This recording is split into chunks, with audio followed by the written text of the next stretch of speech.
It's the church versus the wall on the southern border. Lomita Chapel is in a legal fight right now with President Trump to prevent the Trump administration from seizing their land to build the Trump wall. That legal process to seize that land is already underway, even though Congress refuses to authorize building the wall. Joining us now is NBC News correspondent Cal Perry, who has visited the church that is fighting the wall. Cal, what do we have to know? Well, you have to know that the funding for this was an appropriations bill from last year for border protection. So here we go with the wall in Texas. Take a look at how Customs and Border Protection is advertising what they call RGV3. That's Rio Grande Valley Section number 3. There's a lot of wall going in, and it's going to start next month. How does the U.S. government actually seize land? Well, take a look. We've got the court documents. The U.S. government saying this church's land is going to be condemned and seized. But, Lawrence, there will be holes in this wall for all of the obvious reasons. And unless a judge steps in, this church will likely end up on the Mexico side of the border wall.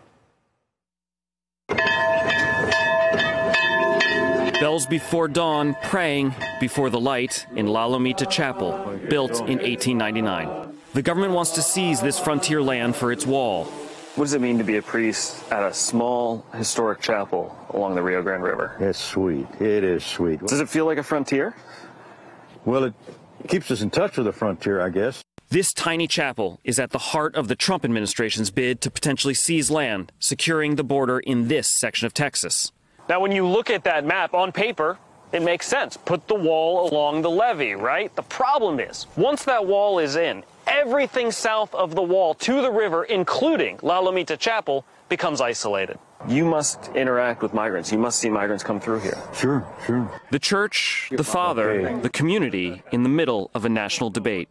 Then I looked around in the dark. Back in the back was a whole bunch of young fellows from Guatemala, just scared to death. Then they asked me if I could take them to town. I said, well, I would love to take you to town, but if we get caught, I'll be in more trouble than you will. The Catholic Church believes they have a responsibility to protect migrants. I had a fellow tell me a few years ago, he said, well, if that's what the church teaches, I don't want to be a Catholic. And I said, well, that is what the church teaches. If you were that poor guy trying to help his family survive, what do you think you'd be doing?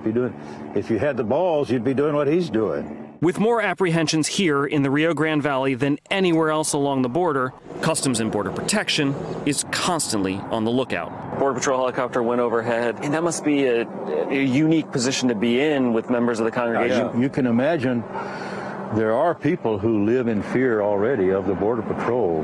Look at those guys. You think they're looking at us? It's only me.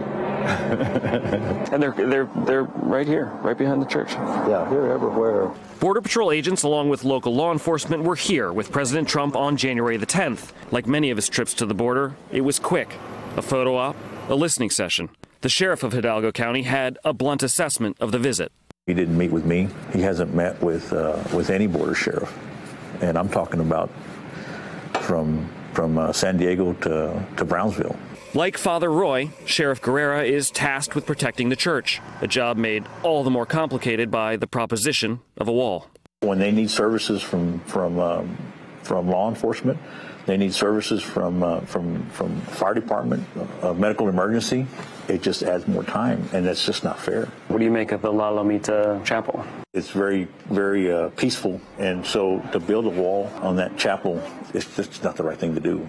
What's it like living here? I mean, people say we need a wall for safety. I really don't think so.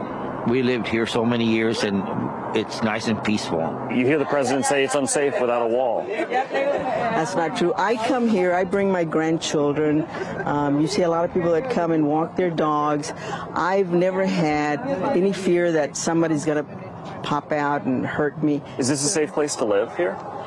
There are a lot of misconceptions, but we are. Aren't we ranked one of the safest cities? We are. So that's really nice. And then they're going to have an enforcement zone, which would mean there'd be a big 150-foot caliche road where they could go up and down with the military vehicles. So the whole peaceful, serene silence of Lomita, the spiritual atmosphere would be spoiled. And so here is what the court will hear on February the 6th from lawyers for the church.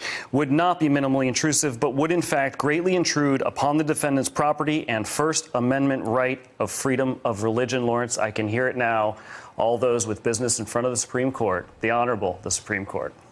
Yeah, this freedom of religion coming up against this attempt to build this wall. And Cal, it seems as though they are going forward with these attempts at eminent domain, even though they don't have actual funding to do the project. Yeah, there's federal land on either side of this church. There's a butterfly sanctuary as well. They're going to try to put in as much of that wall as they can so that when they go in front of the court, they can argue eminent domain. One of the other interesting things happening, though, is as you talk to ranchers, and I know Senator Bennett hears this in Colorado, just like we hear it in Texas, a lot of people are uncomfortable with really ceding land on the other side of that wall. We had somebody say to us, you know, if the president gets this done, he'll be making parts of Texas, Mexico again.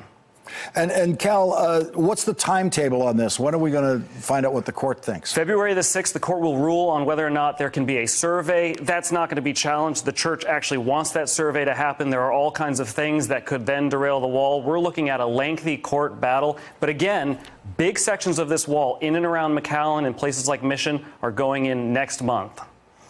Cal Perry, thank you for your invaluable reporting from the border, as usual. Really appreciate it. Thanks for checking out our YouTube channel. Subscribe by clicking on the button below for more from The Last Word and the rest of MSNBC.